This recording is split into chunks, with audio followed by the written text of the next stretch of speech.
It's a pleasure to rise and to address this important matter for Canadians following the report by Canada's Auditor General.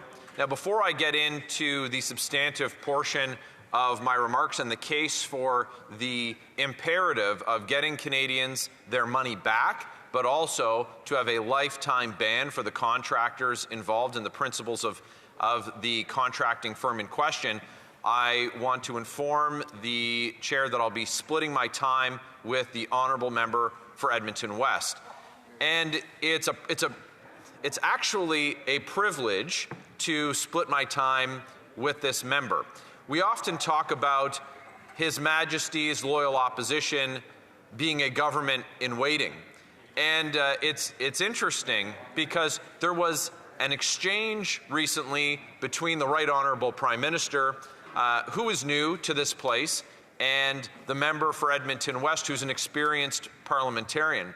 And the Prime Minister, in a moment, perhaps in jest, but certainly exposing his lack of familiarity with members of the official opposition, he said that the member for Edmonton West didn't understand how things worked in this place, didn't know the difference between a budget and estimates. And I want to offer a bit of history to the Prime Minister because it's really important. It's important that the Prime Minister understand who is holding him to account. Now, the member for Edmonton West has an office complement that is the same size as all members in this House. Now, ministers, of course, get much larger offices. They get political exempt staff, and then they get access to full departments. The member for Edmonton West, has a couple people that work in his office, just like the rest of us do. But in 2018, when the government tabled the budget, now, I don't know how many people work at the Department of Finance.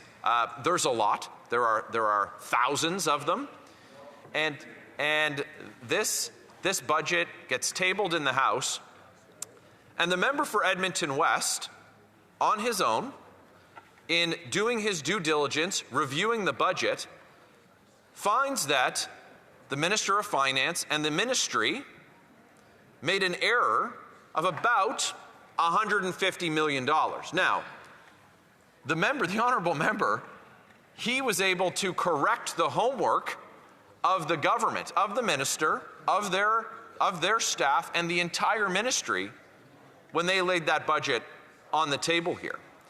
So when we bring things before this House, it's because we've done our due diligence, and it's because we're going to do what we've always done, and that's punch above our weight. So while they have the weight of the entire public service, they have all of the extra resources that come with serving in government, there's also incredible responsibilities to get it right and to make sure that they get value for taxpayers, to make sure that when mistakes are made, that they're corrected, and when value isn't received, that it's corrected. So what we saw in the Auditor General's reports this week confirms what Canada's Conservatives had raised the alarm bell about in the previous Parliament. And on a range of issues that the Auditor General looked at, she found that there were massive cost overruns and in fact, negligence by the Liberal government. Specifically, in the use of the contractor GC Strategies, who was the preferred contractor in what's now known as the ArriveCan scandal. This was the app that the government originally pegged at costing $80,000. It ultimately cost many orders of magnitude more than that, in excess of $64 million.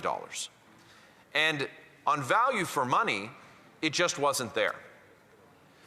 For context, and for new members to this place, it's important to note that when the official opposition initially raised concerns about the ArriveCan app, the government said that the app worked great, it worked as intended, they got value for money, and they had no regrets. They paraded people through committee over and over again with that refrain. But it turns out that that just simply wasn't the case. Now, when the leader of the opposition, Mr. Poilievre, he called for an Auditor General investigation, and there was a vote in the House. The Liberals, the cabinet that's responsible, the executive that's responsible for this project, this massive boondoggle, voted against having the Auditor General take a look at it. Now, why would they not want the investigation if they were so proud of it and if it had worked as intended?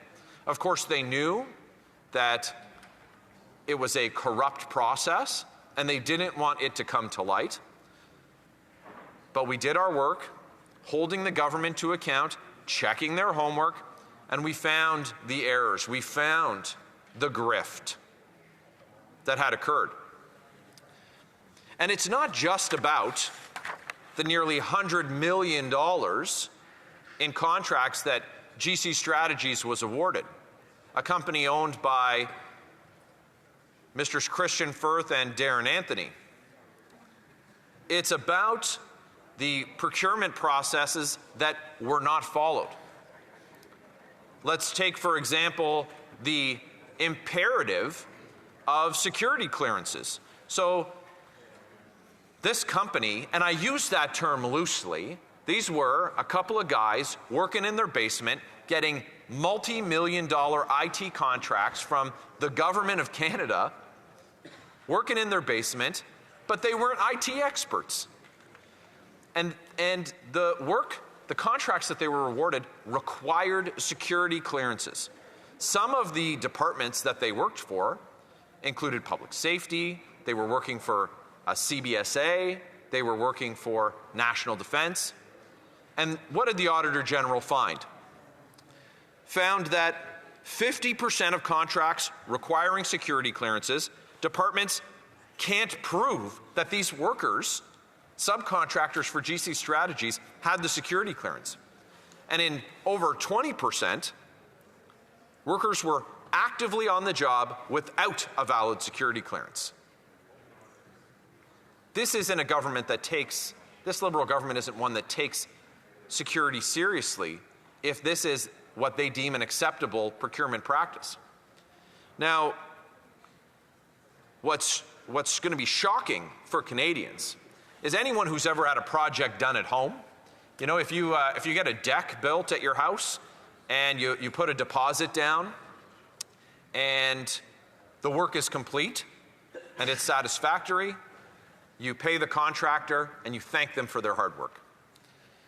But what we saw here was in 46% of the contracts, there was no proof of work delivered, but they paid them in 100% of the cases.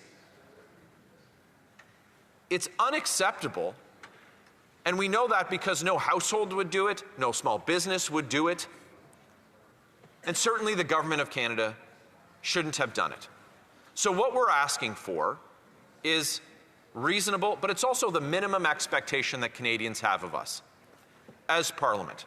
And that's that within 100 days of the passage of this motion, that the government get Canadians their money back and not simply let it stand that the name of the company who was involved in this fraud not be allowed to bid on government contracts for 7 years, that them, their principals, their subsidiaries have a lifetime ban on doing work for the Government of Canada on behalf of Canadians.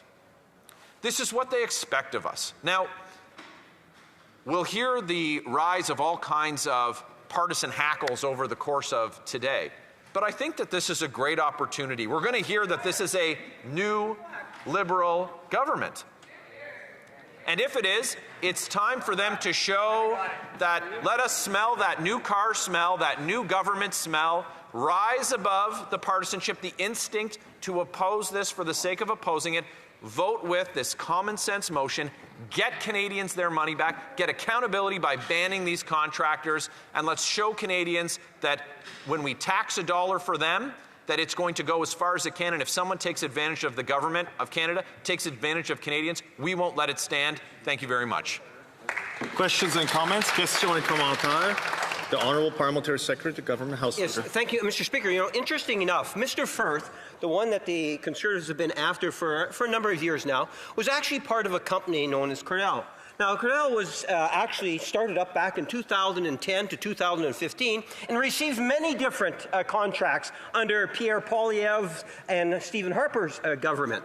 Yet, I'm wondering if the member would apply the very same principles to Mr. Firth in that time when the Conservatives gave him contracts to the same principles he's applying with the former administration. And yes, Pierre Poilievre was there front and center with Stephen Harper, part of that government.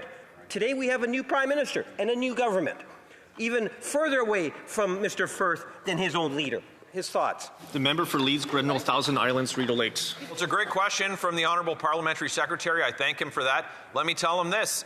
If, through you, Speaker, if it is the position of the government that they would like to take a look at the contracts that occurred over that period of time, and there is a finding that there was fraud on the government, that work was not delivered, that security clearances were not in place, anyone involved then should be banned for life from doing business with the government of Canada, and let's get that money back too. But today, the question is the government going to support this motion? So in any government speakers rising today, they should indicate if, how far back do we want to go to get Canadians their money back? I don't think there should be a limit because we must get value for Canadians.